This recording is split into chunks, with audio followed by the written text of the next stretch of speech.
булмадымы үзегезгә төшерү процессы? Мин шыраклы рәвештә эләккән кешемен дә.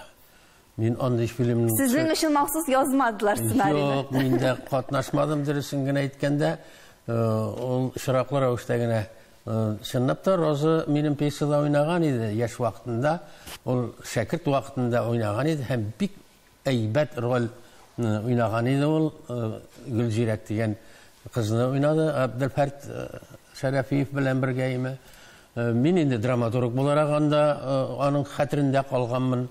Инде менә Роза Хайруллинаны бу фильмга алганда Байбулат минем улым икәнне ачыкланды дип уйлыйм инде. Мин андый ничкәлекләрен белмим.